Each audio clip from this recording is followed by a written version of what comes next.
Chapter 9. Political Leaders of the Vietnam War. The following brief biographies of major political leaders from French Indochina, North Vietnam, South Vietnam, United Vietnam, Cambodia, and the United States concentrate on their actions in the period leading up to and during the Vietnam War. French Indochina. Paul Doumer, B. March 22, 1857, Aurillac, France, D. May 6, 1932. Paris. Paul Doumer was the 13th president of the French Third Republic. His term was cut short by an assassin's bullet. In 1889, Doumer was elected as a radical deputy from the Yan Department, and his reputation as a fiscal expert led to his appointment, 1895, as Minister of Finance in the cabinet of Léon Bourgeois. Unsuccessful in his efforts to introduce a national income tax, he was appointed Governor-General of Indochina the following year. Doumer was one of the most active and, from the French point of view, effective governors-general of Indochina. Unlike many of his predecessors and successors, he occupied his post for a relatively sustained period, 1897 to 1902, and had clearly defined aims. His most important achievements were to strengthen the hold of the Governor-General over the administrators at the head of the various components of Indochina and to place the colonial economy on a sound basis. While this latter development was welcomed by the French, it involved rigorous imposition of taxes on the local population, which caused deep resentment. Doumer returned to the Chamber of Deputies in 1902 and then moved to the Senate, 1912, as representative of Corsica. In 1903, he wrote L'Indochine Française, and in 1906 Sierra Leonean Leone's Livre de mes fils, the Book of My Sons. From 1927 to 1931, he was president of the Senate and chairman of the important Budget Commission. In addition, he served as finance minister in the Aristide Briand cabinets of January 1921 to January 1922 and December 1925 to March 1926. Doumer's election to the presidency on May 13, 1931, was popularly received, and he successfully weathered real crises caused by the deaths of André Maginot and Briand. However, he was fatally shot by a Russian anarchist, Pavel Gorgulov. The following year, Jean Decoux, B. 1884, Bordeaux, France, de octobre 2021. 1963. Paris. Jean Decoux was Governor-General of French Indochina for the Provisional Vichy French government during World War II, 1940-45. His reforms, which were designed to undermine Japanese influence in the area, unwittingly helped lay the groundwork for Vietnamese nationalist resistance to French rule after the war. Decoux was promoted to Rear Admiral in 1935 and became Vice Admiral and Commander-in-Chief of French naval forces in East Asia in 1939. He became Governor-General of Indochina on July 20, 1940, soon after France's capitulation to Nazi Germany. Within 2 weeks, he received demands from the Japanese for permission to send troops through Tonkin, now northern Vietnam, in order to block Allied supply routes to China and for use of Indoc. In these air bases to facilitate Japan's conquest of China. Loyal to France and resolved to preserve its colonial prestige, Decoux cabled for assistance to Vichy. The government there advised him to submit to the Japanese demands. And on September 20th, he concluded a treaty that opened the harbor of Haiphong to the Japanese and gave them the right to station their troops in Tonkin. Although the Japanese allowed Decoux and his French administration to remain in nominal control of the mundane affairs of state, he was not permitted to do anything that conflicted with their interests. In the face of Japanese threats of invasion, he leased Indochina's natural resources and manpower for the Japanese war effort late in 1941. Meanwhile, he worked to promote understanding and to improve social relations between the Indo-Chinese people and the French colonists. He set up youth groups and other organized tie-ins that later opposed the reimposition of the French colonial regime. The coup installed Vietnamese in civil service posts, with salaries equal to those of Frenchmen, and established an Franco-Vietnamese Grand Federal Council, with twice as many Vietnamese nationals as Frenchmen represented. The council had little real power, but many of its Vietnamese officials later attained administrative posts under the Viet Minh's independent government. Initially a strict Vichy supporter, Decoux switched his loyalties to the Free French under General Charles de Gaulle toward the end of the war and sought to undermine Japanese occupation forces. He was arrested by the Japanese on March 9, 1945, after their invasion of Indochina. After the war, he was imprisoned by the French for 2 years for collaborating with the discredited Vichy government and abetting the Japanese war effort. Bao Zai, B. October 22, 1913, Vietnam. French Indochina, D. August 1, 1997, Paris, France. Bao Dai was the last reigning emperor of Vietnam, 1926-45. The son of Emperor Kai Din, a vassal of the French colonial regime, and a concubine of peasant ancestry. Nguyen Vinh Thuy was educated in France and spent little of his youth in his homeland. He succeeded to the throne in 1926 and assumed the title Bao Dai, Keeper of Greatness. He initially sought to reform and modernize Vietnam, but was unable to win French cooperation. During World War II, the French Colorado Nile regime exercised a firm control over Bao Dai until the Japanese coup de force of March 1945, which swept away French administration in Indochina. The Japanese considered bringing back the aging Prince Quang from Japan to head a new quasi-independent Vietnamese state. But they finally allowed Bao Dai to remain as an essentially POW, earless ruler. When the Viet Minh seized power in their revolution of August 1945, Ho Chi Minh and his colleagues judged that there was symbolic value to be gained by having Bao Dai linked to them. The Viet Minh asked Bao Dai to resign and offered him an advisory role as citizen Prince Nguyen Vinh Thuy. Finding that the Viet Minh accorded him no role and distrustful of the French, Bao Dai fled to Hong Kong in 1946. There he led a largely frivolous life, making appeals against French rule. In 1949, the French accepted the principle of an independent Vietnam, but retained control of its defense and finance. Bao Dai agreed to return to Vietnam in these circumstances in May 1949, and in July he became temporary premier of a tenuously unified and nominally independent Vietnam. Reinstalled as sovereign, Bao Dai continued his plea, sure-seeking ways, and became generally known as the Playboy Emperor. He left the affairs of state to his various pro-French Vietnamese appointees, until October 1955, when a national referendum called for the country to become a republic. Bao Dai retired and returned to France to live. North Vietnam. Phan Boi Chau. Born in 1867. Nay Province, Northern Vietnam. D. September 29, 1940. Hue.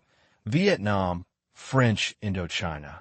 Phan Boi Chau was a dominant personality of early Vietnamese resistance movements, whose impassioned writings and tireless schemes for independence earned him the reverence of his people as one of Vietnam's greatest patriots. Phan Boi Chau was the son of a poor scholar who stressed education and preparation for the Mandarin examinations, the only means to success in the troddy-tynal bureaucracy. By the time he received his doctorate in 1900, Chow had become a firm nationalist. In 1903, he wrote Lu Ka Huyet, Lu Tan Thursday, Ryukyu's Bitter Tears, an allegory equating Japan's bitterness at the loss of the Ryukyu Islands with the Vietnamese loss of independence. With fellow revolutionaries, he formed the Du Wei Tan Hoi Reformation Society in 1904 and secured the active support of Prince Quang De, thus presenting to the people an alliance of royalty and resistance. In 1905, Chow moved his resistance movement to Japan, and in 1906, he met the Chinese revolutionary Sun Yat-sen. His plans to place Quang De on the throne of Vietnam resulted in a meeting in 1906 with the prince and the Vietnamese reformer Phan Chau Trinh. A Franco-Japanese understanding forced Chow, the Vietnamese students he had brought to Japan, and Quang De to leave Japan in 1908-09. By 1912, Chow had reluctantly given up his monarchist scheme. He organized the resistance movement in Guangzhou, China, under the name Vietnam Quang Phuc Hoi, Vietnam Restoration Society. The organization launched a plan to assassinate the French Governor-General of Indochina, but the plan failed. Chow was imprisoned in Guangzhou from 1914 to 1917. During his confinement, he wrote Nguk Trung Thursday, Prison Notes, a short autobiography. Upon his release, Chow studied Marxist doctrine and resumed his resistance to the French. In June 1925, he was seized and taken to Hanoi, but hundreds of Vietnamese protested against his arrest. The French pardoned him and offered him a civil service position that he refused. Ho Chi Minh, B. May 19, 1890, Hong Tru, Vietnam, French Indochina, D. September 2, 1969, Hanoi, Viet. Ho Chi Minh was the founder of the Indochinese Communist Party, 1930, and its successor, the Viet Minh, 1941, and president from 1945 to 1969 of the Democratic Republic of Vietnam, North Vietnam. As the leader of the Vietnamese nationalist movement for nearly 3 decades, Ho was one of the prime movers of the post-World War II anti-colonial movement in Asia and one of the most influential communist leaders of the 20th century. In 1938, Ho returned to China and stayed for a few months with Mao Zedong at Yan'an. When France was defeated by Germany in 1940, Ho and his lieutenants, Vo Nguyen Giap and Pham Van Dong, plotted to use this turn of events to advance their own cause. About this time, he began to use the name Ho Chi Minh, He Who Enlightens. Crossing over the border into Vietnam in January 1941, the trio and 5 comrades organized and made the Vietnam Doc Lab, Dong Minh Hoi, League for the Independence of Vietnam, or Viet Minh. This gave renewed emphasis to a peculiarly Vietnamese nationalism. The new organization was forced to seek help in China from the government of Chiang Kai-shek. But Chiang distrusted Ho as a communist and had him arrested. Ho was then imprisoned in China for 18 months, during which time he wrote his famed Notebook from Prison, a collection of short poems written in classic Chinese, a mixture of melancholy, stoicism, and a call for revolution. His friends obtained his release by an arrangement with Chiang Faqui, a warlord in South China, agreeing in return to support Chiang's interests in Indochina against the French. In 1945, 2 events occurred that paved the way to power for the Vietnamese revolutionaries. First, the Japanese completely overran Indochina and imprisoned or executed all French officials. 6 months later, the United States dropped the atomic bomb on Hiroshima, and the Japanese were totally defeated. Thus, the two strongest adversaries of the Viet Minh and Ho Chi Minh were eliminated. Ho Chi Minh seized his opportunity. Within a few months, he contacted U.S. forces and began to collaborate with the Office of Strategic Services, OSS, a U.S. undercover operation against the Japanese. Further, his Viet Minh Guerrilla fought against the Japanese in the mountains of South China. At the same time, commandos formed by Vong Nguyen Giap, under Ho's direction, began to move toward Hanoi, the Vietnamese capital, in the spring of 1945. After Japan's surrender to the Allies, they entered Hanoi on August 19th. Finally, on September 2nd, before an inner Mao's crowd gathered in Ba Dinh Square, Ho Chi Minh declared Vietnam independent, using words ironically reminiscent of the U.S. Declaration of Independence. All men are born equal. The Creator has given us inviolable rights, life, liberty, and happiness. All obstacles were not removed from the path of the Viet Minh, however, according to the terms of an Allied agreement. Chiang Kai-shek's troops were supposed to replace the Japanese north of the 16th parallel. More significantly, France, now liberated from Nazi occupation and under the leadership of Charles de Gaulle, did not intend to simply accept the fait accompli of an independent Vietnam and attempted to reassert its control in the region. On October 6th, the French General Jacques Leclerc landed in Saigon, followed a few days later by a strong armored division. Within 3 months, he had control of South Vietnam. Ho had to choose between continuing the fight or negotiating. He chose negotiations, but not without preparing for an eventual transition to war. Ho Chi Minh's strategy was to get the French to make the Chinese in the north withdraw, and then to work for a treaty with France in which recognition of independence, evacuation of Leclerc's forces, and reunification of the country would be assured. Negotiations began in late October 1945, but the French refused to speak of independence, and Ho was caught in a stalemate. In March, the deadlock was broken. On his side, Ho Chi Minh allowed parties other than the Viet Minh to be included in the new government. In an attempt to gain a wider base of support for the demands made on the French, at the same time, the French sent a diplomatic mission to China to obtain the evacuation of the Chinese soldiers. This was done, and some of Leclerc's troops were also removed from Haiphong in the north. Having secured the withdrawal of the Chinese, Ho signed an agreement with the French on March 6th. According to its terms, Vietnam was recognized as a free state with its own government, army, and finances, but it was integrated into a French Union in which Paris continued to play the key role.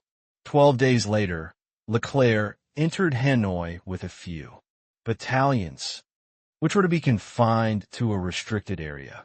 The agreement was unsatisfactory to extremists on both sides, and Ho Chi Minh went to France for a series of conferences, June to September 1946, and concluded a second agreement with the French government. But the peace was broken by an incident at Haiphong, November 20-23, 1946, when a French cruiser opened fire on the town after a clash between French and Vietnamese soldiers. Almost 6,000 Vietnamese were killed, and hope for an amicable settlement ended. Sick and disillusioned, Ho Chi Minh was not able to oppose demands for retaliation by his more militant followers, and the First Indochina War began on December 19th. After a few months, Ho, who had sought refuge in a remote area of North Vietnam, attempted to re-establish contact with Paris, but the terms he was offered were unacceptable. In 1948, the French offered to return the former enemies, Vietnamese, Emperor Bao Dai, who had abdicated in favor of the revolution in August 1945. These terms were more favorable than those offered to Ho Chi Minh 2 years earlier, because the French were now attempting to weaken the Viet Minh by supporting the traditional ruling class in Vietnam. But this policy was not successful. The Viet Minh army, commanded by Giap, was able to contain the French and Bao Dai's forces with guerrilla tactics and terrorism, and by the end of 1953 most of the countryside was under Viet Minh control, with the larger cities under a virtual state of siege. The French were decisively defeated at Dien Bien Phu on May 7, 1954, and had no choice but to negotiate. From May to July 21, 1954, representatives of 8 countries, with Vietnam represented by 2 delegations, one composed of supporters of Ho Chi Minh, the other of supporters of Bao Dai, met in Geneva to find a solution. They concluded with an agreement according to which Vietnam was to be divided at the 17th parallel until elections scheduled for 1956, after which the Vietnamese would establish a unified government. It is difficult to assess Ho's role in the Geneva negotiations. He was represented by Pham Van Dong, a faithful associate. The moderation exhibited by the Viet Minh in accepting a partition of the Quang Tri and in accepting control of less territory than they had conquered during the war follows the pattern established b. Why the man who had signed the 1946 agreement with France. But this flexibility, which was also a response to pressures exerted by the Russians and Chinese, did not achieve everything for the Viet Minh. Hanoi lost out because the elections that were to guarantee the country's reunification were postponed indefinitely by the United States and by South Vietnam, which was created on a de facto basis at this time. North Vietnam, where Ho and his associates were established, was a poor country cut off from the vast agricultural areas of the South. Its leaders were forced to ask for assistance from their larger communist allies, China and the Soviet Union.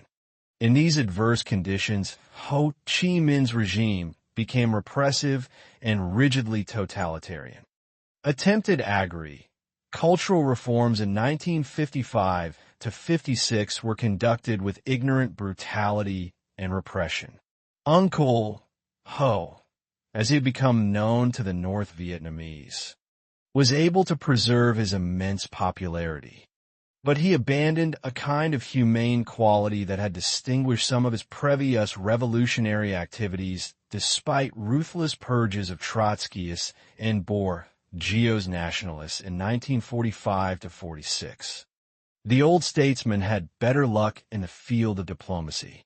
He traveled to Moscow and Beijing, 1955, and to New Delhi and Jakarta, 1958, skillfully maintaining a balance between his powerful communist allies and even, at the time of his journey to Moscow in 1960, acting as a mediator between them, linked by old habit, and perhaps by preference to the Soviet Union, but aware of the seminal role China had played in the revolution in Asia, preoccupied with using his tie-ins with Moscow to lessen China's influence in Asia, and, above all, careful to assert Vietnamese rights.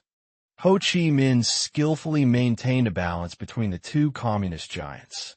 When the war was resumed, he obtained an equal amount of aid from both. Beginning about 1959, North Vietnam again became involved in war.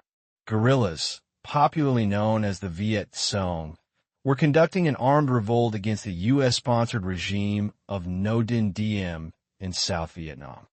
Their leaders, veterans of the Viet Minh, appealed to North Vietnam for aid. In July 1959, at a meeting of the Central Committee of Ho Chi Minh's Lao Dong Workers' Party, it was decided that the establishment of socialism in the North was linked with the unification with the South. This policy was confirmed by the Third Congress of the Lao Dong, held shortly thereafter in Hanoi. During the Congress, Ho Chi Minh ceded his position as the party's secretary-general to Le Duan. He remained chief of state, but from this point on, his activity was largely behind the scenes. Ho certainly continued to have enormous influence in the government, which was dominated by his old followers Pham Van Dong, Truong Chin, Vo Nguyen Giap, and Le Duan, but he was less actively involved, become ing more and more a symbol to the people. His public personality, which had never been the object of a cult comparable to that of Joseph Stalin, Mao, or even Josip Broz Tito, is best symbolized by his popular name, Uncle Ho. He stood for the essential unity of the divided Vietnamese family. This role, which he played with skill, did not prevent him from taking a posy, tying in the conflict ravaging his country. Especially after American airstrikes against the North began in 1965. On July 17, 1966, he sent a message to the people. Nothing is as dear to the heart of the Vietnamese as independence and liberation. That became the motto of the North Vietnamese cause. On February 15, 1967, in response to a personal message from U.S. President Lyndon Johnson, he announced, "We will never agree to negotiate under the threat of bombing." Ho lived to see only the beginning of a long round of negotiations before he died in September 1969. The removal of this powerful leader undoubtedly damaged chances for an early settlement. Pham Hung B. June 11, 1912, Vinh Long Province, Vietnam, French Indochina, March 10, 1988. Ho Chi Minh City, formerly Saigon, Viet. Pham Hung served briefly as Prime Minister, 1987 to 88, of Vietnam, and was the first Southern Vietnamese to reach the highest level of the Communist Party Central Committee, the Politburo. Hung, an early follower of Ho Chi Minh, joined the Revolutionary Youth League soon after his expulsion from SEC André School and helped form Ho's Indochinese Communist Party, 1930. Hung was arrested by the French colonial authorities in 1931 and sentenced to death, but his sentence was commuted to life imprisonment at Pulo Condor on the prison island of Con Son.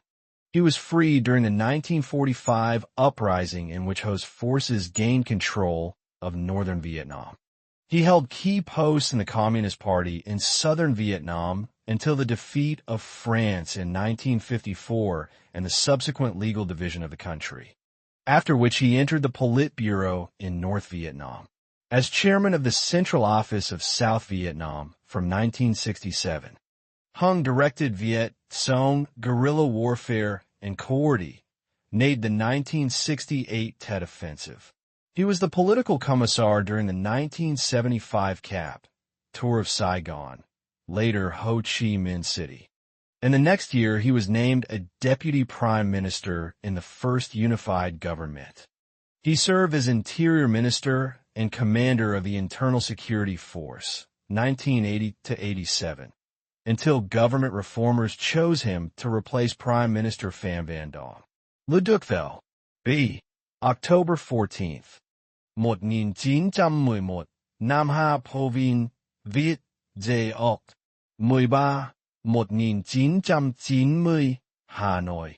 Le Duc Tho was a Vietnamese politician and co-recipient in 1973, with Henry Kissinger, of the Nobel Prize for Peace, which he declined. Le Duc Tho was one of the founders of the Indochinese Communist Party in 1930. For his political activities, he was imprisoned by the French in 1930 to 36 and 1939 to 44. After his second release, he returned to Hanoi in 1945 and helped lead the Viet Minh, the Vietnamese Independence organization, as well as a revived communist party called the Vietnam Workers' Party. He was the senior Viet Minh official in southern Vietnam until the Geneva Accords of 1954. From 1955 he was a member of the Politburo of the Vietnam Workers' Party, or the Communist Party of Vietnam, as it was renamed in 1976. During the Vietnam War, though over, saw the Viet Cong insurgency that began against the South Vietnamese government in the late 1950s. He carried out most of his duties during the war while in hiding in South Vietnam, though is best known for his part in the ceasefire of 1973, when he served as SPE SILE advisor to the North Vietnamese delegation to the Paris Peace Conferences in 1968 to 73. He eventually became his delegation's principal spokesman, in which capacity he negotiated the ceasefire agreement that led to the withdrawal of the last American troops from South Vietnam. It was for this accomplishment that he was awarded the Nobel Peace Prize. Though oversaw the North Vietnamese offensive that overthrew the South Vietnamese government in 1975, and he played a similar role in the first stages of Vietnam's invasion of Cambodia in 1978. He remained a member of the Politburo until 1986. South Vietnam, Ngo Dinh Diem, Bi Jan, Ba, 1901, Quang Binh Provin, Northern Vietnam, Zeno, Hai, 1963, Cho Lon, South Vietnam. Ngo Diem served as president, with dictatorial powers, of South Vietnam from 1955 until his assassination. Diem was born into one of Vietnam's noble families. His ancestors in the 17th century had been among the first Vietnamese converts to Roman Catholicism. He was on friendly terms with the Vietnamese imperial family in his youth, and in 1933 he served as the Emperor Bao Dai's minister of the Interior. However, he resigned that same year in frustration at French unwillingness to countenance his legislative reforms. Relinquishing his titles and decorations, he spent the next 12 years living quietly in Hue. In 1945, Diem was captured by the forces of Ho Chi Minh, who invited him to join his independent government in the north, hoping that Diem's presence would win Catholic support. But Diem rejected the proposal and went into self-imposed exile, living abroad for most of the next decade.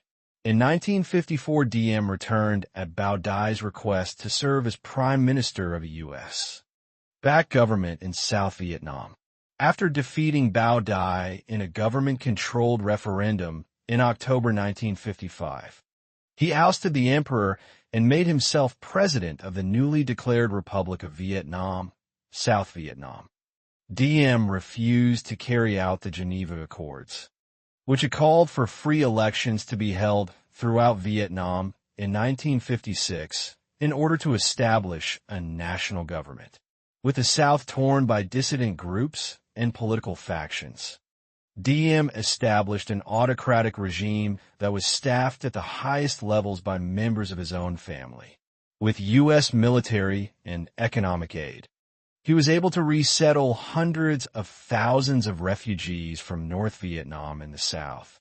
But his own Catholicism and the preference he showed for fellow Roman Catholics made him unacceptable to Buddhists, who were an overwhelming majority in South Vietnam. Diem never fulfilled his promise of land reforms, and during his rule, communist influence and appeal grew among Southerners as the communist-inspired Viet Cong launched an increasingly intense guerrilla war against his government. The military tactics Diem used against the insurgency were heavy-handed and ineffective and only served to deepen his government's unpopularity and isolation. Diem's imprisoning and killing of hundreds of Buddhists, who he alleged were abetting communist insurgents, finally persuaded the United States to withdraw its support from him. Diem's generals assassinated him during a coup d'état. Nguyen Phang b. 1927. Nguyen Khan participated in a successful coup d'état against Diem in 1963 and served briefly as president of South Vietnam in 1964. Khan served in the French colonial army until 1954 and rose through the ranks of the Vietnamese army to become chief of staff to Gen. Dung Van Minh. He joined Minh and other high military OFFI SIALs in assassinating Diem on November 1, 1963, and led a counter-coup against Minh in 1964. Khan administered the government of South Vietnam in January-October 1964. His regime was undermined by several coups. He himself resigned once. After Gen. Nguyen Chao Kai took control of the government in February 1965. Khan was named roving ambassador, but was, in effect, exiled to the United States. Nguyen Van Thieu. B. April 5, 1923. Tri Thuy, Ninh Thuan Province, Vietnam, French Indochina. D. September 29, 2001, Boston, Massachusetts, U.S.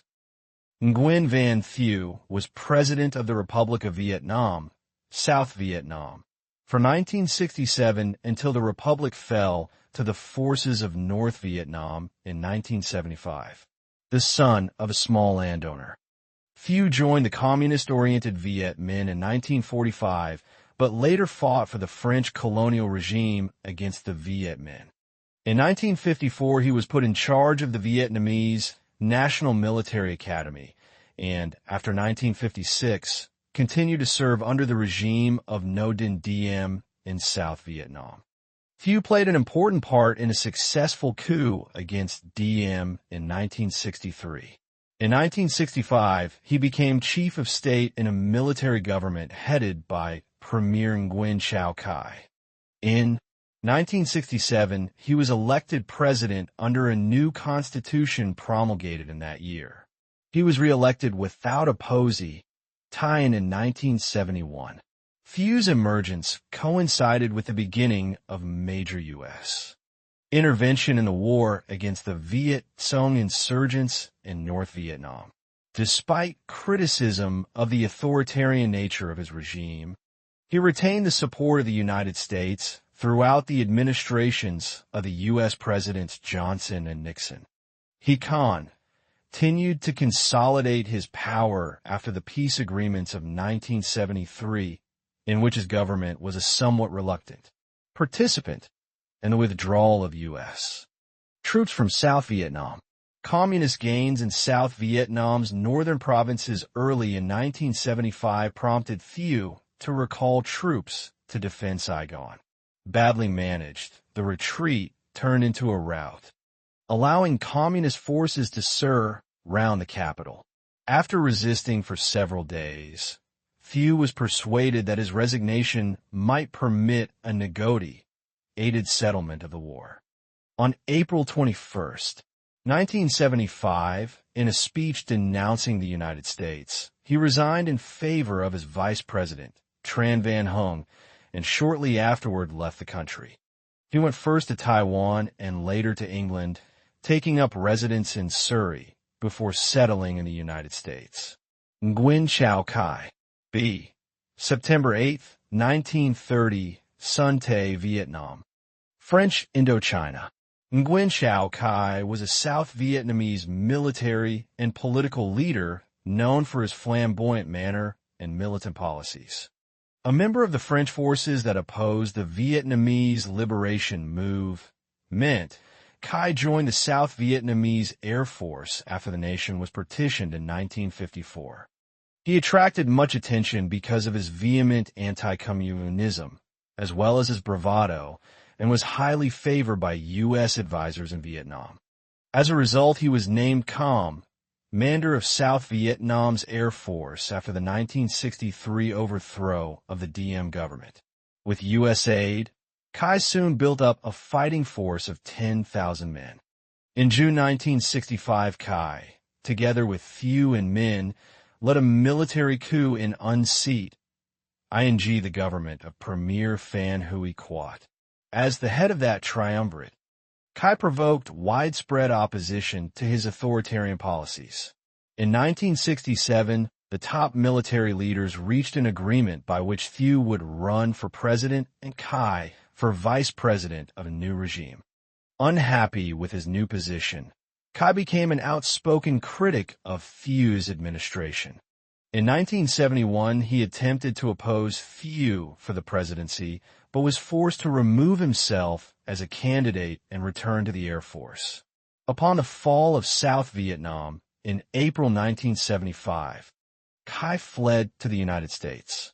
When était Vietnam, le Duan. B. April 7th, 1908, Quang Tri Province, now Binh Tri Tien Province, Vietnam, French Indochina. D. July 10th, 1986, Hanoi, Viet. Le Duan was a Vietnamese communist politician. Le Duan was a founding member of the Indochinese Communist Party in 1930, twice imprisoned by the French. He joined the Viet Minh and attained an influential position on the Central Committee of Ho's New Republic of Vietnam in Hanoi in 1945. After Vietnam's division in 1954, Le Duan was put in charge of establishing an underground Communist Party organization in South Vietnam. He thus oversaw the creation in 1962 of the People's Revolutionary Party, a crucial component of the National Liberation Front. Upon Ho's death in 1969, Le Duan, as first secretary to the Vietnam Workers' Party, assumed party leadership, a posy tie-in that he retained after the party's reorganization as the Vietnamese Communist Party in 1976. At that time, his official title became Secretary General. After the end of the Vietnam War in 1975, Le Duan led the party through a difficult period that witnessed the formal reunification of Vietnam, the Vietnamese invasion of Cambodia, and the country's break with China and the expulsion of much of its ethnic Chinese community. Vietnam under Le Duan entered into a close alliance with the Soviet Union and became a member of Comecon, Council for Mutual Economic Assistance. Nguyen Van Linh, B. July 1st, 1915, near Hanoi, Vietnam, French Indochina. D. April 27th, 1998, Ho Chi Minh City, formerly Saigon, Viet. Nguyen Van Linh was a secretive Vietnamese guerrilla leader who aided under a number of aliases for many years before assuming a public political role after the Vietnam War ended. He served as General Secretary of the Vietnamese Communist Party from 1986 to 1991, and during his time in office in Haiti, aided a program of Doi Moi renovation and free market reforms that encouraged international investment and helped free the country from its economic isolation. Nguyen Van Linh began his fight against French colonial rule when he was 14, and at 15 was imprisoned for his activities. Upon his release in 1936, he joined the Indochinese Communist Party and resumed his anti-French efforts, and he was jailed again from 1941 to 1945. He advanced in the party ranks, and after the division of the country following the French withdrawal, he became an underground leader in South Vietnam. With the fall of the government of the South and the reunification of Vietnam, Nguyen Van Linh became party chief in Saigon. He was promoted to the party's Politburo the following year. He was dropped from the Politburo in 1982, but was reinstated in 1985, and in December 1986, he became party leader. Following his retirement from office in 1991, he remained an advisor to the party. Nguyen Van Linh later expressed regret over some of his reforms, claiming that they had led to corruption and exploitation. Pheo Phan Khiet. B. November 23, 1922, Trung Hiep, Vietnam, French Indochina. D. June 11, 2008, Singapore, Vo Van Kiet was Vietnam's prime minister 1991 to 97 and a strong advocate of Doi Moi, the economic plan that encouraged entrepreneurial initiative and foreign investment. Under this policy, he pushed for free market reform and helped free the country from its economic isolation. Kiet fought in the French Indochina War as a member, 1945 to 54, of the Viet Minh and later in the Vietnam War with the Viet Cong, 1958 to 75. As Communist Party chief, 1976 to 82, of Ho Chi Minh City. Kiet was charged with instituting socialist reforms in the city, but he favored more gradual change and supported free enterprise. The party replaced him, 1982, and he was transferred to Hanoi. In spite of his disagreements with the ruling Communist Party, Kiet was elected prime minister in 1991. During his time in office, he expanded diplomatic ties with foreign countries. And in 1995, he restored diplomatic relations between Vietnam and the U.S. Kiet also encouraged the Hanoi government to reconcile with dissidents, to listen to the opinions of opponents, and to support a free press. Even after resigning from office in 1997, Kiet remained a vocal critic of the Communist Party and its shortcomings. He retired from his position as advisor to the party's Central Committee in 2001. Cambodia. Norodom Sihanouk, B. October 31, 1922, Phnom Penh, Cambodia. French Indochina. Norodom Sihanouk was twice king of Cambodia, 1941 to 55 and 1993 to 2004, and also served as prime minister, head of state, and president. He attempted to steer a neutral course for Cambodia in its civil and foreign wars of the late 20th century. Sihanouk was, on his mother's side, the grandson of King Sisawath Manavong, reigned 1927 to 41, whom he succeeded to the throne at age 18. At the time, Cambodia was a French protectorate, and Sihanouk wielded little power. However, near the end of World War II, the occupying Japanese encouraged the young king to declare Cambodia's independence from France.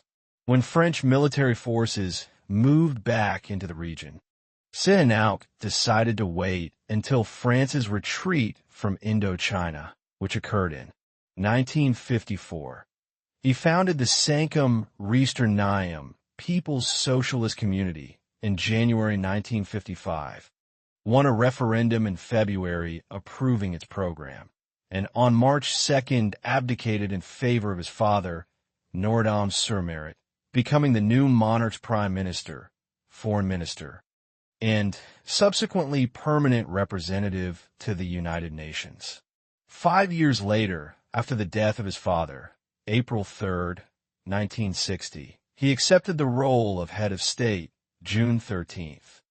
Sihanouk steered a neutralist course in his foreign policy, in return for a North Vietnamese pledge to respect Cambodia's frontiers. He allowed Vietnamese communists to operate covertly from bases inside eastern Cambodia. He subsequently rejected U.S. aid and assistance, relying on his immense popularity with the Cambodian people to keep radicals of both the right and the left under control. Under Sihanouk's benign rule, Cambodia experienced 15 years of fragile peace and mild prosperity, while much of Southeast Asia was in a state of upheaval. However, Sihanouk's maintenance of Cambodian neutrality in the Vietnam War ended in 1970 when he was ousted in a U.S.-supported coup led by General Lon Nol. He then lived in Beijing as the titular head of a government in exile.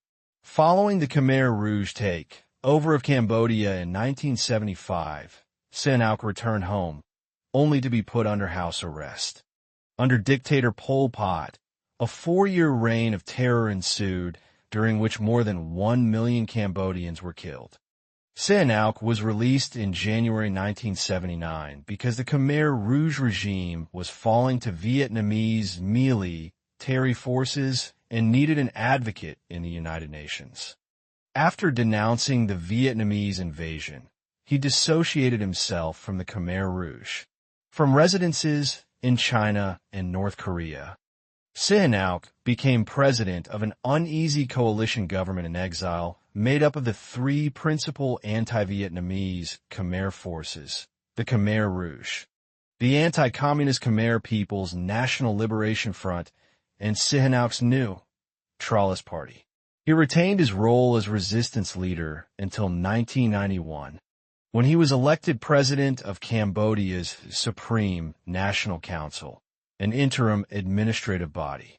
In September 1993, following UN-sponsored elections the previous May, Cambodia's National Assembly voted to restore the monarchy, and Sihanouk once again became king. His son, Norodom Ranariddh, served as first prime minister until 1997, when he was overthrown in a coup by Hun's son, who nevertheless left Sihanouk on the throne. In later years, Sihanouk retreated from politics to work as a filmmaker and composer. He abdicated on October 7, 2004, and his son Norodom Sihamoni, chosen to succeed him, was crowned king on October 29. L'an nul, B. Novembre 2013, 1913, prévainc Cambodia dès Novembre 2017, 1985, Fuderton, calife. U.S. L'an nul deposed Prince Norodom Sihanouk, 1970, which involved Cambodia in the Indochina War and ended in the takeover, 1975, of the country by the Communist Khmer Rouge. L'an nul entered the French colonial service in 1937 and became a magistrate, then a provincial governor and head of the National Police, 1951. He joined the army in 1952 and fought against Intrud, ING Vietnamese communist guerrillas in Cambodia as an area commander. After again serving as a provincial governor, he became Cambodian Army Chief of Staff, 1955, and Commander-in-Chief, 1960, under the country's leader, Prince Norodom Sihanouk. He was Deputy Premier, 1963, Minister of Defense, 1968-69, and twice Premier, 1966-67 and from 1969 under Sihanouk. L'an nul was a prime architect of the coup in March 1970 that overthrew Sihanouk, and he became the most prominent leader in the new government, serving as its premier until 1972, abandoning Sihanouk's policy of neutral ITY in the Indochina War. L'an nul established close ties with the United States and South Vietnam, permitting their forces to operate on Cambodian territory. On March 10, 1972, he assumed total power over Cambodia and installed himself as president 2 days later. In the meantime, the Communist Khmer Rouge movement was gathering strength in the Cambodian countryside, despite a U.S. air campaign against the insurgents. On April 1, 1975, with Khmer Rouge communist guerrillas only a few miles from the capital, L'an nul left the country and settled in the United States, where he died in 1985. Pol Pot, B. May 19, 1925. Kampong, Tom Province, Cambodia, D. April 15, 1998, near On Long Veng, along the Cambodia-Thailand border. Pol Pot was the Khmer political leader whose totalitarian regime, 1975-79, imposed severe hardships on the Cambodian people. His radical Communist government forced the mass evacuations of cities, killed or displaced millions of people, and left a legacy of brutality and impoverishment. The son of a landowning farmer, Salasar was sent at age 5 or 6 to live with an older brother in Phnom Penh, where he was educated. A mediocre student, he failed the entrance examinations for high school and so instead studied carpentry for a year at a technical school in Phnom Penh. In 1949, he went to Paris on a scholarship to study radio electron, ICS. There he became involved with the French Communist Party and joined a group of young left-wing Cambodian nationalists who later became his fellow leaders in the Khmer Rouge. In France, he spent more time on revolutionary activities than on his studies. His shoal, Arzip, was cut short after he failed examinations, and he returned to Phnom Penh in 1953. Pol Pot taught at a private school in Phnom Penh from 1956 to 1963, when he left the capital because his communist ties were suspected by the police. By 1963, he had adopted his revolutionary pseudonym, Pol Pot.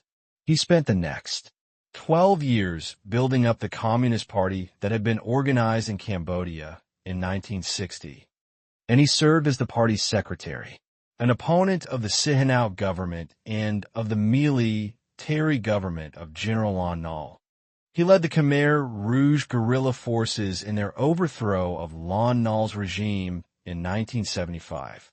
Pol Pot was prime minister of the new Khmer Rouge government from 1976 until he was overthrown by invading Vietnamese in January 1979.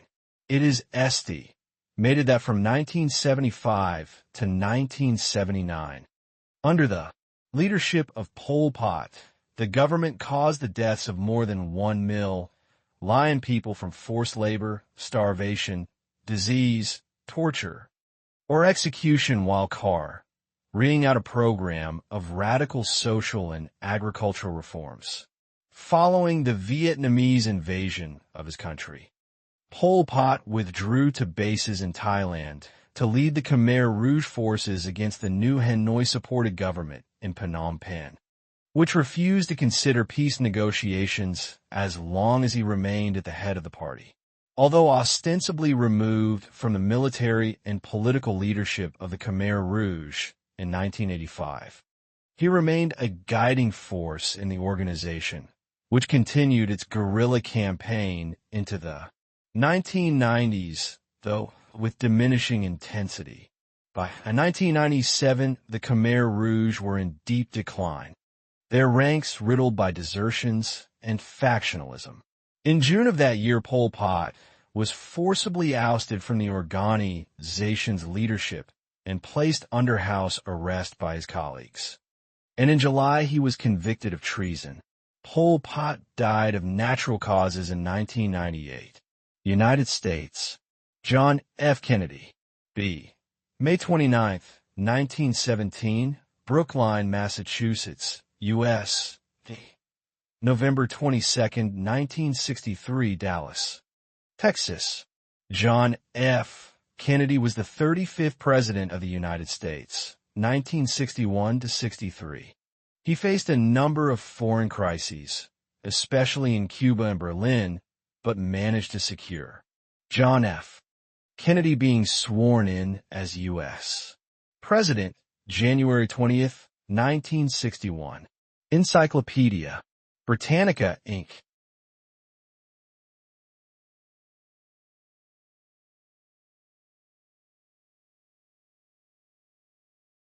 Such achievements as the nuclear test, ban treaty, and the Alliance for Progress. He was assassinated while riding in a motorcade in Dallas. Kennedy was the youngest man and the first Roman Catholic ever elected to the presidency of the United States. His administration lasted 1,037 days. From the onset, he was concerned with foreign affairs. In his memorable inaugural address, he called upon Americans to bear the burden of a long twilight struggle against the common enemies of man, tyranny, poverty, disease, and war itself. The Soviet premier, Nikita Khrushchev, thought he had taken the young president's measure when the two leaders met in Vienna in June 1961. Khrushchev ordered a wall built between East and West Berlin and threatened to sign a separate peace treaty with East Germany. The president activated National Guard and reserve units. And Khrushchev backed down on his SEPA rate peace threat.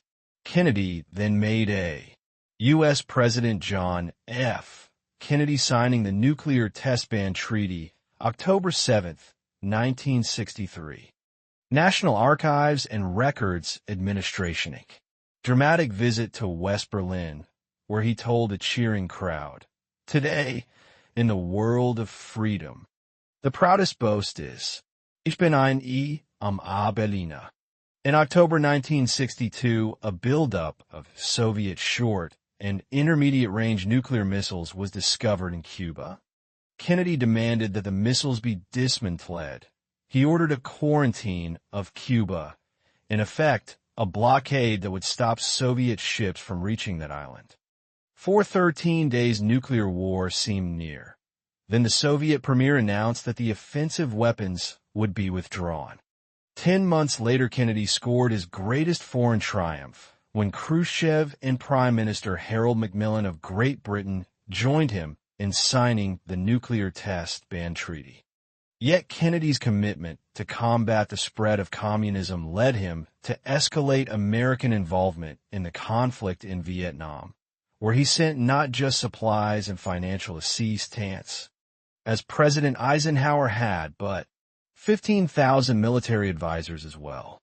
Henry Cabot Lodge, b. July 5, 1902, Nahant, Massachusetts, USD.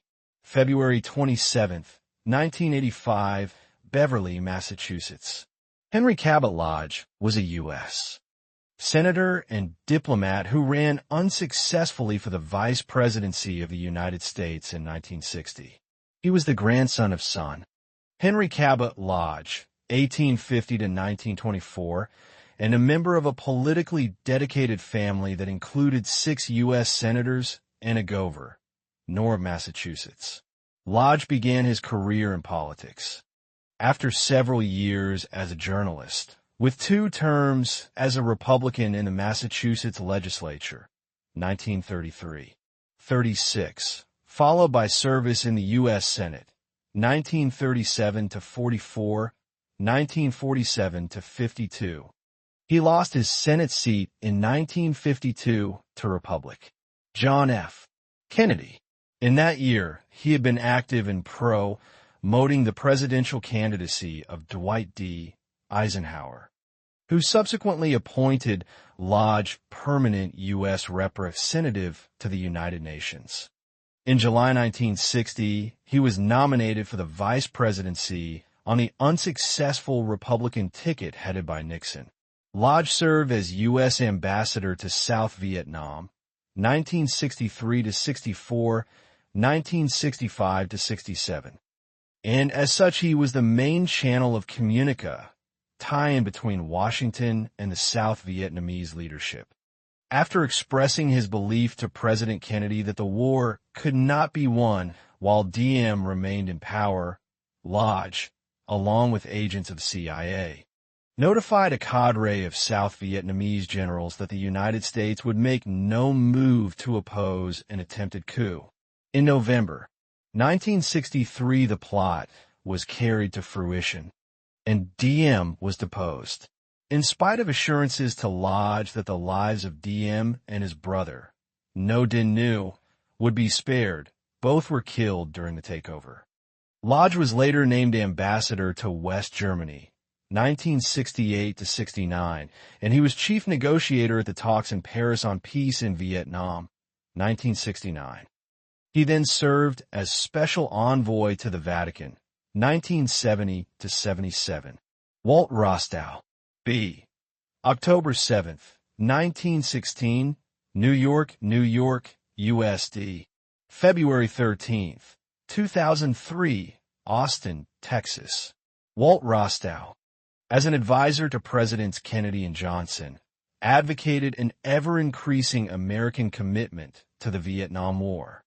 He was a Rhodes Scholar who taught at several prestigious universities in the U.S. and Britain and became well known with the publication of the Stages of Economic Growth. Anno Comunista Manifesto, 1960. Kennedy hired Rostow in 1961 as his Deputy Special Assistant for National Security Affairs. Rostow chaired the State Department's Policy Planning Council from 1961 to 1966. When he became Johnson's Special Assistant for National Security Affairs, the post later known as National Security Advisor.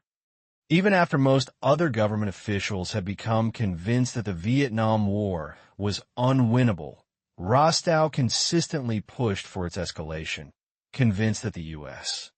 was winning and that the war was necessary so that economic modernization tie-in could take place in Southeast Asia. Maxwell Taylor, B. August 26, 1901, Catesville, Missouri, U.S. D. April 19, 1987. Washington, D.C. Maxwell Taylor was a U.S. Army officer and pioneer in airborne warfare in Europe during World War II. A 1922 graduate of the United States Military Academy at West Point, New York, Taylor went on to study at the Command and General Staff School, Fort Leavenworth, Kansas, and at the Army War College in Washington, D.C. Taylor assisted in the organization of the U.S. Army's 1st Airborne Division, the 82nd, early in World War II, and was its artillery commander during the Sicilian and Italian campaigns. At great personal risk, he passed through enemy lines 24 hours before the Allied invasion of Italy, 1943, to confer with Italian leaders about the possibility of conducting an airborne assault on Rome. In March 1944, just prior to the Normandy invasion, he took command of the 101st Airborne Division. He joined its parachute assault before dawn on D-Day, June 6, 1944, and led the Division in the disastrous Arnhem operation in the Netherlands, September 1944. Taylor's division gained wide fame for its defense of Bastogne during the Battle of the Bulge late in 1944. After the war, Taylor was superintendent of West Point, 1945 to 49.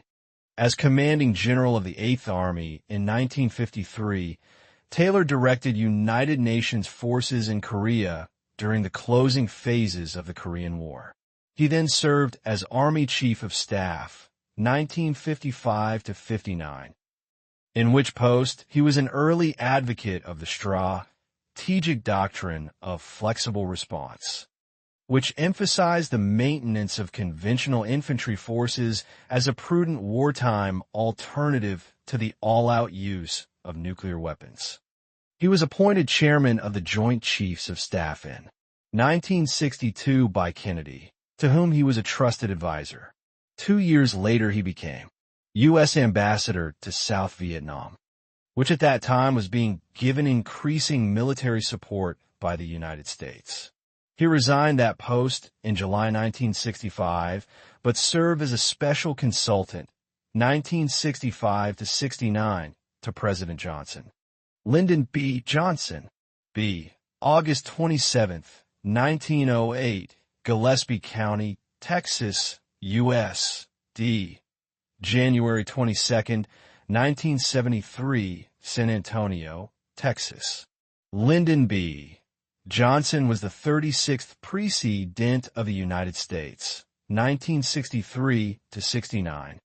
A moderate Democrat and vigorous leader in the United States Senate, Johnson was elected vice president in 1960 and acceded to the presidency in 1963 upon Kennedy's assassination. During his administration, he signed into law the Civil Rights Act, 1964, the most comprehensive civil rights legislation since the Reconstruction era, initiated major social service programs, and bore the brunt of national opposition to his vast expansion of American involvement in the Vietnam War. In the tempestuous days after the assassination of John F. Kennedy on November 22, 1963, Johnson helped to calm national hysteria and ensure continuity in the presidency. In early August 1964, after North Vietnamese gunboats Oleg deadly attacked U.S. destroyers in the Gulf of Tonkin near the coast of North Vietnam without provocation. Johnson ordered retaliatory bombing raids on North Vietnamese naval installations and, in a televised address to the nation, proclaimed, "We still seek no wider war." 2 days later, at Johnson's request, Congress overwhelmingly passed the Gulf of Tonkin Resolution, which authorized the president to take all necessary measures to repel any armed attack against the forces of the United States and to prevent further aggression. In effect, the measure granted Johnson the constitutional authority to conduct a war in Vietnam without a formal declaration from Congress. Although there were contradictory reports about the engagement in the Gulf, about which side did what, if anything, and when Johnson never discussed them with the public. Despite his campaign pledges not to widen American military involvement in Vietnam, Johnson soon increased the number of U.S. troops in that country and expanded their mission. In February 1965, after an attack by Viet Cong guerrillas on a U.S. military base in Pleiku, Johnson ordered Operation Rolling Thunder, a series of massive bombing raids on North Vietnam intended to cut supply lines to North Vietnamese and Viet Cong fighters in the south. He also dispatched 500 Marines to protect the border city of Hanoi. 50,000 additional troops were sent in July, and by the end of the year, the number of military personnel in the country had reached 180,000. The number increased steadily over the next 2 years, peaking at about 550,000 in 1968. As each new American escalation met with fresh enemy response, and as no end to the combat appeared in sight, the president's public support declined steeply. American casualties gradually mounted, reaching nearly 500 a week by the end of 1967. Moreover, the enormous financial cost of the war, reaching $25 bill line in 1967, diverted money from Johnson's cherished Great Society programs and began to fuel inflation. Beginning in 1965, student tie-ins grew larger and more frequent and helped to stimulate resistance to the draft. From 1967 onward, anti-war sentiment gradually spread among other segments of the population, including liberal Democrats, intellectuals, and civil rights leaders, and by 1968 many prominent political figures, some of them former supporters of the president's Vietnam policies, were publicly calling for an early negotiated settlement of the war. As his popularity sank to new lows in 1967, Johnson was confronted by demonstrations almost everywhere he went. It pained him to hear protesters, Siley students, whom he thought would venerate him for his progressive social agenda, chanting, "Hey, hey, LBJ, how many kids did you kill today?" To avoid the demonstrations, he eventually restricted his travels, becoming a virtual prisoner in the White House. On January 23, 1968, an American intelligence gathering vessel, the USS Pueblo, was seized by North Korea. All 80 members of the crew were captured and imprisoned. Already frustrated by the demands of the Vietnam War, Johnson responded with restraint but called up 15,000 Navy and Air Force reservists and ordered the nuclear-powered aircraft carrier USS Enterprise to the area. The Pueblo crew was held for 11 months and was freed only after the United States apologized for having violated North Korean waters. The apology was later retracted. To make matters worse, only 1 week after the seizure of the Pueblo, the Tet Offensive by North Vietnamese and Viet Cong forces in South Vietnam embarrassed the Johnson administration and shocked the country. Although the attack was a failure in military terms, the news coverage including televised images of enemy forces firing on the U.S. Embassy in Saigon. The South Vietnamese capital completely undermined the administration's claim that the war was being won and added further to Johnson's nagging credibility gap. Meanwhile, Senator Eugene McCarthy declared his candidacy for the Democratic presidential nomination, an unprecedented affront to a sitting president, and Robert Kennedy announced his own candidacy soon thereafter. On March 31, 1968, Johnson's startled television view airs with a national address that included 3 announcements: that he had just ordered major reductions in the bombing of North Vietnam, that he was requesting peace talks, and that he would neither seek nor accept his party's renomination for the presidency. In January 1973, less than 1 week before all the belligerents in Vietnam signed an agreement in Paris to end the war, Johnson suffered a heart attack and died. He was buried at the place he felt most at home, his ranch, George Ball, B. December 21, 1909, Des Moines, Iowa, U.S. May 26, 1994, New York, New York. George Ball was Undersecretary of State, 1961 to 66, in the Kennedy and Johnson administrations. He vociferously objected to increasing U.S. troop involvement in Vietnam and warned both presidents that the United States could not win a guerrilla war. His prophetic counsel was ignored. However, U.S. involvement escalated from 400 advisors to more than 500,000 ground troops. Ball joined the Kennedy administration tie-in as Undersecretary of State for Economic Affairs, but was soon elevated to Undersecretary of State and advised Kennedy during the 1962 Cuban Missile Crisis. Ball resigned in 1966 to return to his law practice, but served as the U.S. ambassador to the United Nations in 1968. His dovish views on Vietnam became known with the publication in 1971 of the sensitive Pentagon Papers. McGeorge Bundy, B. March 30th, 1919, Boston, Massachusetts, U.S. D.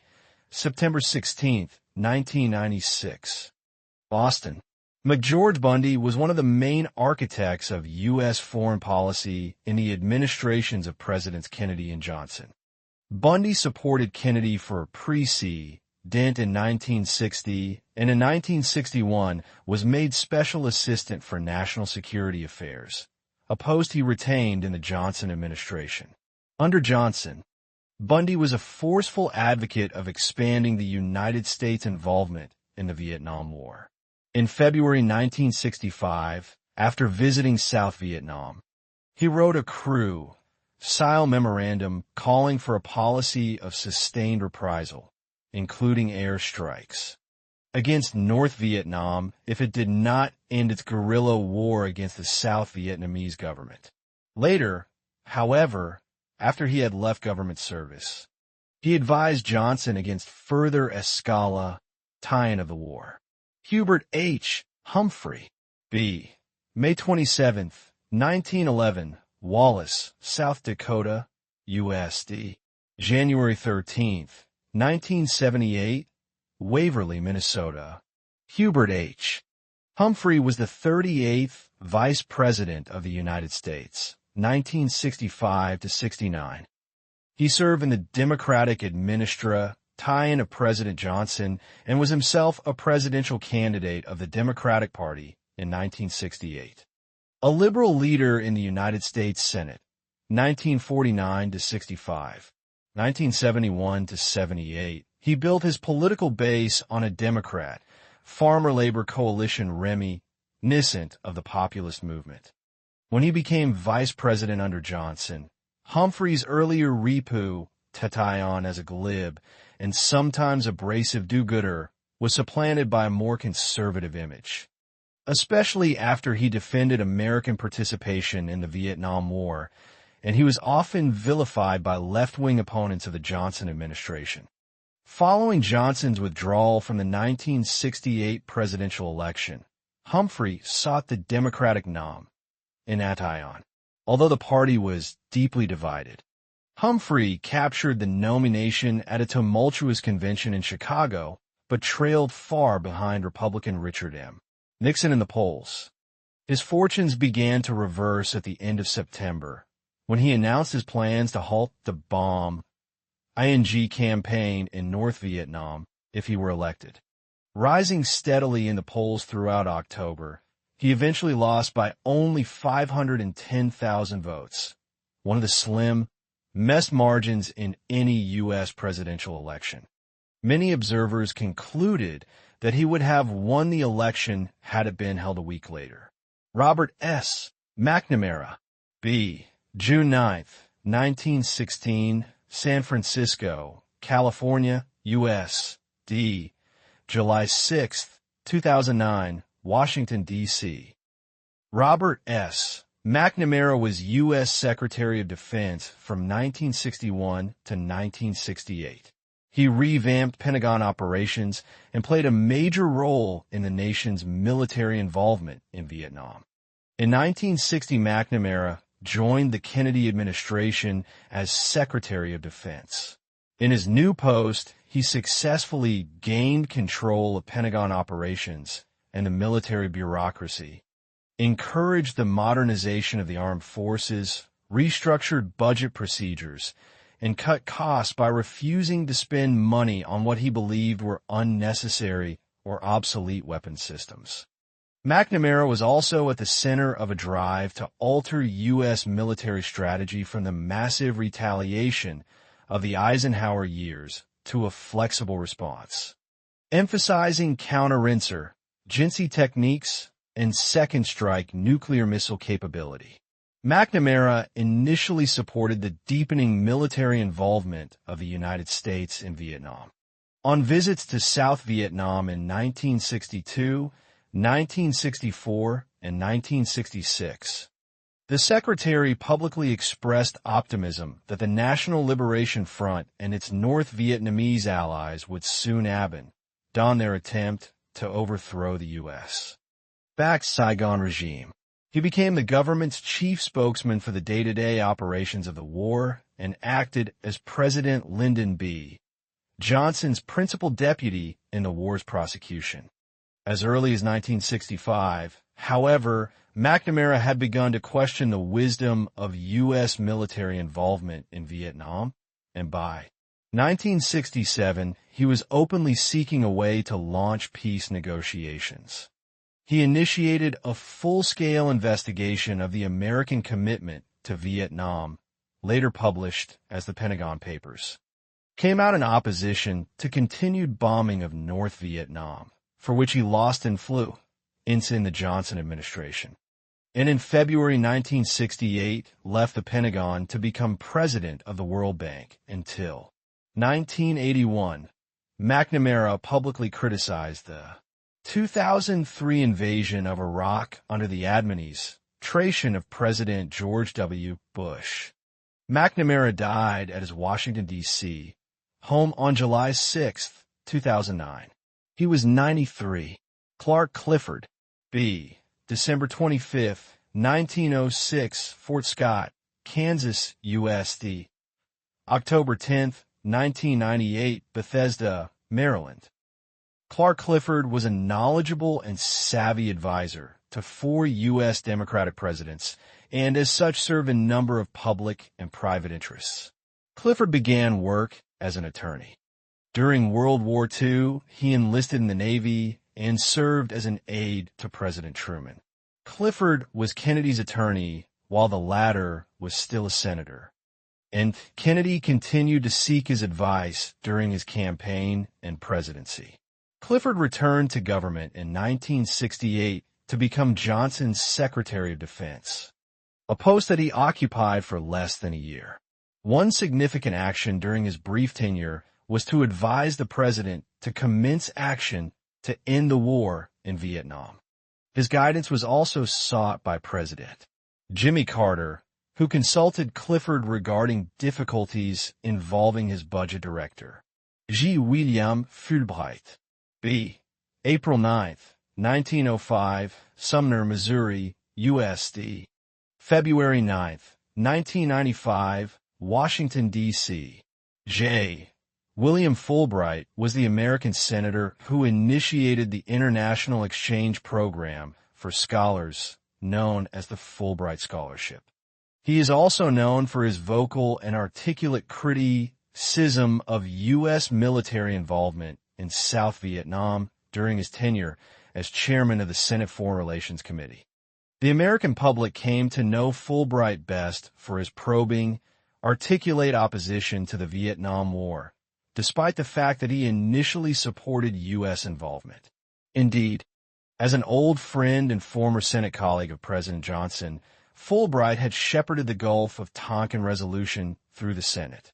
In 1966, however, his committee held televised hearings on U.S. military involvement in Southeast Asia, from which he emerged as a leading proponent for an end to the U.S. bombing of North Vietnam and for peace talks to settle the Vietnamese conflict. Eugene McCarthy. B. March 29, 1916, Watkins, Minnesota, U.S. D. December 10, 2005, Washington, D.C. Eugene McCarthy was a U.S. Senator. His entry into the 1968 race for the Democratic presidential nomination ultimately led Johnson to drop his bid for re-election. In 1958, McCarthy was elected to the Senate, where he remained a relatively unknown figure nationally until November 30th. 1967, on that day, he announced his intention to challenge Johnson in the Democratic presidential primaries. Although in 1964 he had supported the Gulf of Tonkin resolution, which gave the president broad powers to wage the Vietnam War, by 1967 McCarthy had become an outspoken critic of the war. At first, McCarthy's challenge was not taken seriously, but his candidacy soon attracted the growing numbers of Democrats who opposed further American involvement in the Vietnam War. After the Minnesota senator, with his trenchant wit and scholarly, understated manner, captured 42% of the vote in the New Hampshire primary in March 1968, Johnson made the dramatic announcement of his withdrawal from the race. McCarthy went on to sweep 3 primaries, but then lost 4 of the next 5 to Senator Robert F. Kennedy. Following Kennedy's assassination, McCarthy lost the nomination at the convention in Chicago to Humphrey, who had declined to run in the primaries. Robert F. Kennedy, B. November 20th, 1925, Brookline, Massachusetts, U.S. D.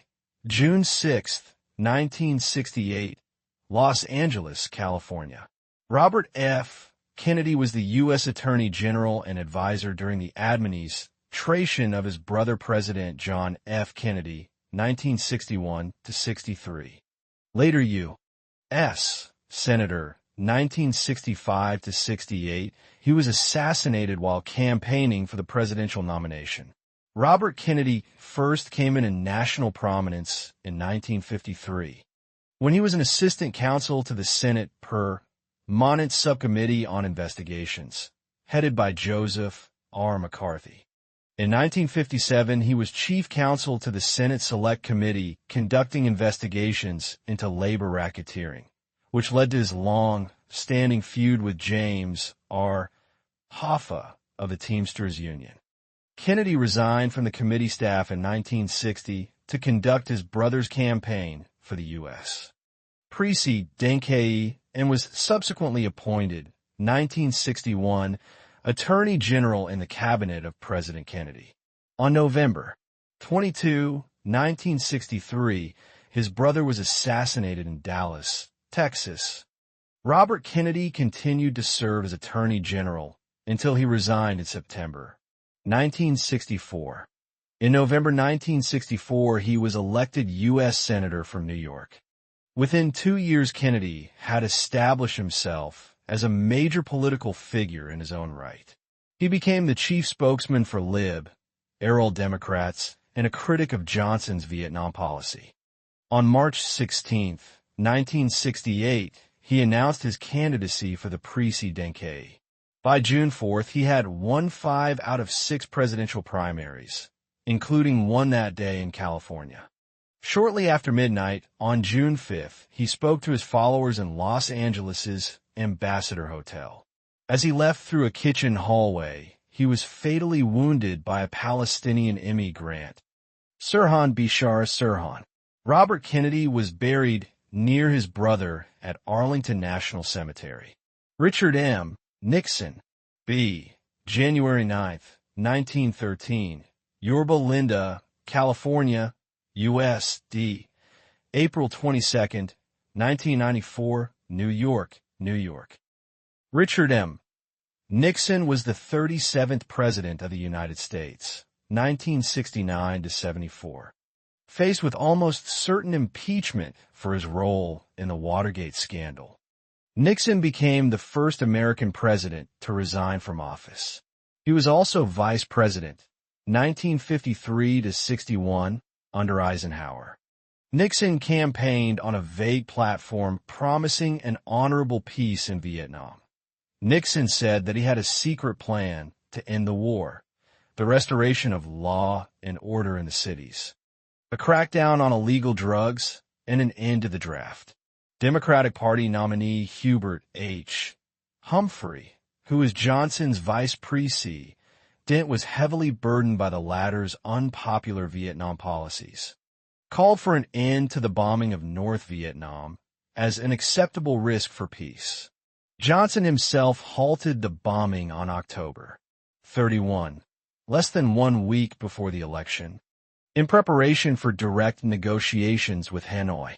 Had he taken this step earlier, Humphrey might have won the election, as polls showed him gaining rapidly on Nixon in the final days of the campaign. Nixon won the election by a narrow margin, 31.7 million popular votes, to Humphrey's nearly 30.9 million. The electoral vote was 301 to 191.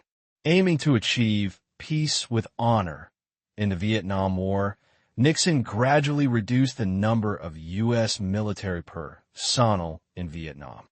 Under his policy of Vietnamization, combat roles were transferred to South Vietnamese troops, who nevertheless remained heavily dependent on American supplies and air support. At the same time, however, Nixon resumed the bombing of North Vietnam, suspended by President Johnson in October 1968, and expanded the air and ground war to neighboring Cambodia and Laos.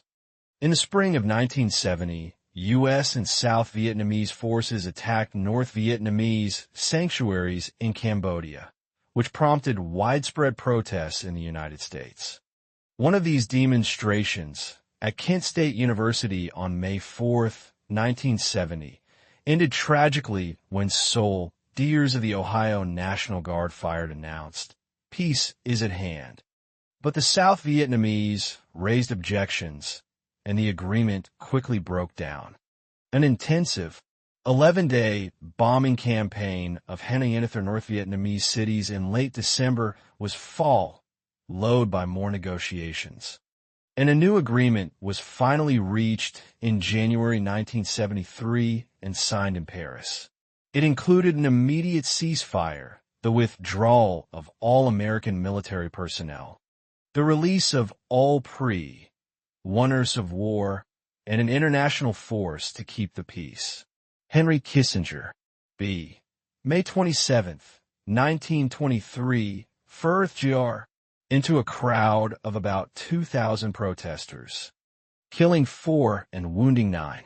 After intensive negotiations between National Security Advisor Henry Kissinger and North Vietnamese Foreign Minister Le Duc Tho, the two sides reached an agreement in October 1972, and Henry Kissinger, as advisor for National Security Affairs and SEC, Secretary of State, was a major influence in the shaping of foreign policy from 1969 to 1976 under Presidents Nixon and Ford. In 1973, he was jointly awarded the Nobel Prize for Peace with Lưu Duc Tho of North Vietnam for their efforts to negotiate a peaceful settlement of the Vietnam War. In December 1968, Kissinger was appointed by President Nixon as a CSIS for National Security Affairs. He eventually came to serve as head of the National Security Council, 1969 to 75, and as Secretary of State, September 1973, January 20th, 1977.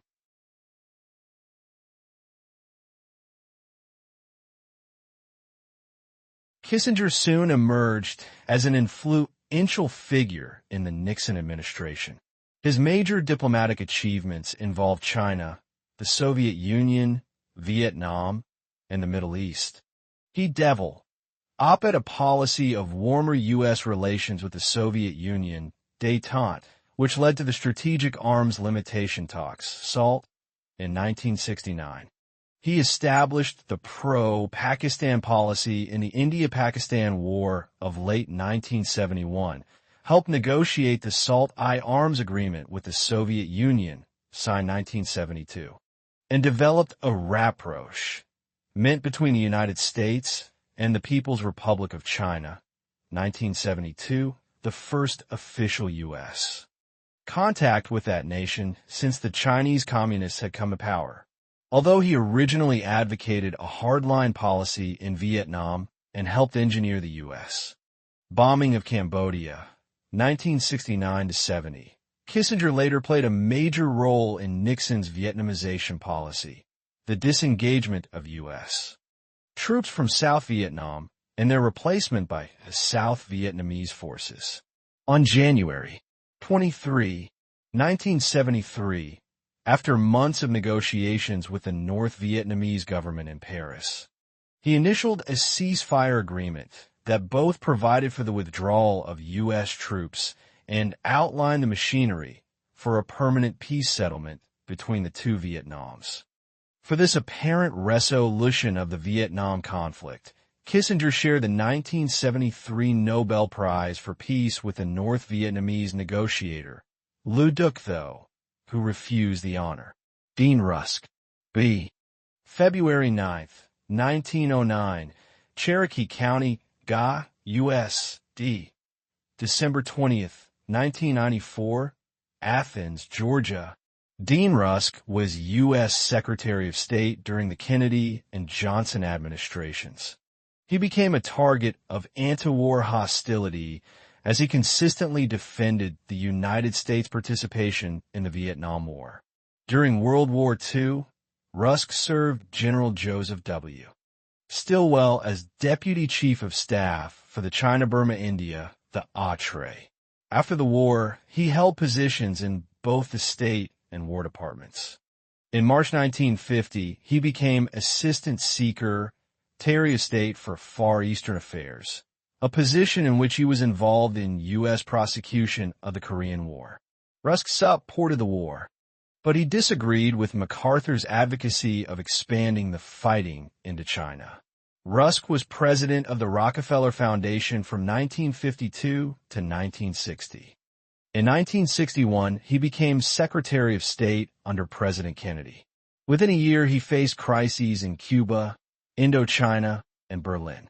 Rusk's characteristically cool and reticent personality, however, contributed to the State Department's reduced role in national policymaking. Rusk was retained as Secretary of State in the Johnson administration following Kennedy's assassination. From 1964 to 1968, he consistently defended the United States' military involvement in Vietnam, making himself a target of growing anti-war sentiment in the country. His longtime opposition to the diplomatic recognition of Communist China confirmed his image as an inflexibly stalwart of the Cold War. George McGovern, B. July 19, 1922, Avon, South Dakota, U.S. George McGovern was a U.S. Senator and an unsuccessful reformist Democratic candidate for the presidency in 1972.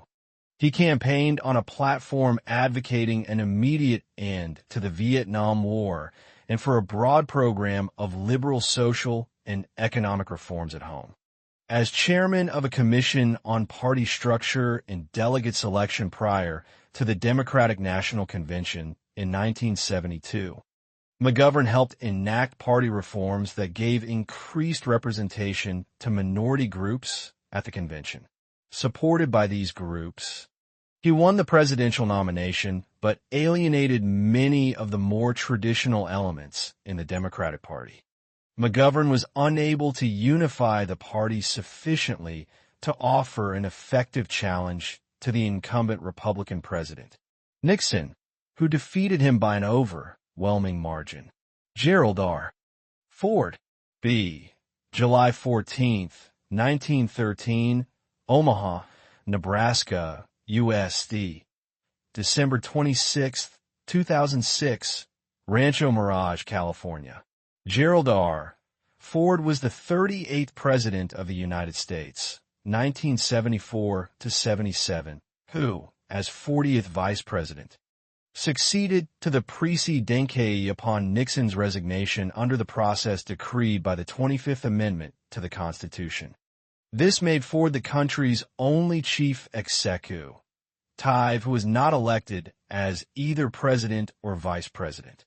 His first act upon assumption office was to grant his predecessor a full, free, and absolute pardon. On the day of Nixon's resignation, Ford took the oath of office and became president, stating, "Our long national nightmare is over." He retained the foreign and domestic policy staffs of the Nixon administration, including Secretary of State Henry Kissinger.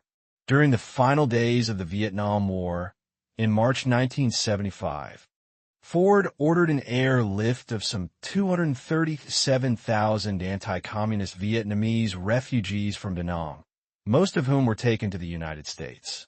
2 months later, after the seizure by Cambodia of the American cargo ship Mayaguez, Ford declared the event an act of piracy and sent the Marines to seize the ship. They succeeded, but the rescue operation to save the 39-member crew resulted in the loss of 41 American lives and the wounding of 50 others. In a close contest at the Republican Convention in August 1976, Ford won his party's nomination. That fall, Ford became the first incumbent president to agree to public debates with a challenger, Jimmy Carter, the Democratic nominee. Ford ran substantially behind from the beginning of the campaign, owing in large part to negative fallout from the Nixon pardon, but also to the general public's perception of his ineptitude. His decisions in office had often seemed to be those of Kissinger and the others left over from the Nixon administration. Sometimes, as those made during the Mayaguez incident, they seemed simply ill-considered. He misspoke on many occasions, notably declaring in a debate with Jimmy Carter, "There is no Soviet domination of Eastern Europe, and I don't believe that the Poles consider themselves dominated by the Soviet Union," which journalist William F. Buckley, Jr. called the ultimate Polish joke. Ford was defeated in the November 1976 election by a popular vote of 40.8 million to 39.1 million and an electoral vote of 297 to 240.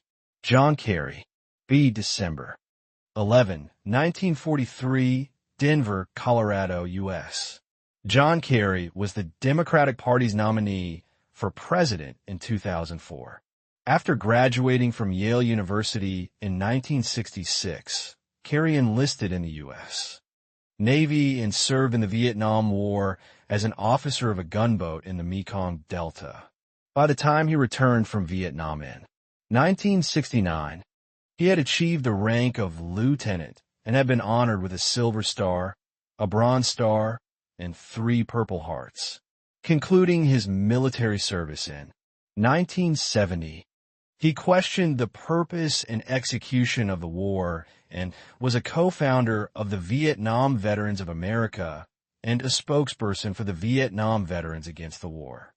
In this role, he gained national attention in 1971 when he testified before the Senate Foreign Relations Committee. In 1982, he was elected Lieutenant Governor of Massachusetts. And in 1984, he won election to the U.S. Senate. He was reelected 3 times, 1990, 1996, and 2002. As Senator, Kerry, along with Republican Senator John McCain of Arizona, was known for helping to normalize relations with Vietnam by clearing up the status of American veterans declared POW/MIA, prisoner of war, or missing in action. John McCain, B. August 29, 1936. Panamakanalzon. John McCain is a veteran of the Vietnam War and was the Republican Party's nominee for president in 2008. McCain served in the U.S. Navy as a ground attack pilot. In 1967, during the Vietnam War, McCain was nearly killed in a severe accidental fire aboard the aircraft carrier USS Forrestal, then on active duty in the Gulf of Tonkin. Later that year, McCain's plane was shot down over Hanoi, and, badly injured, he was captured by the North Vietnamese. In captivity, he endured torture and years of solitary confinement. When his father was named commander of all U.S. forces in the Pacific in 1968, the North Vietnamese, as a propaganda ploy, offered early release to the younger McCain. However, McCain refused unless every American captured before him was also freed. Finally released in 1973, he received a Hero's Welcome Home as well as numerous service awards, including the Silver Star and the Legion of Merit.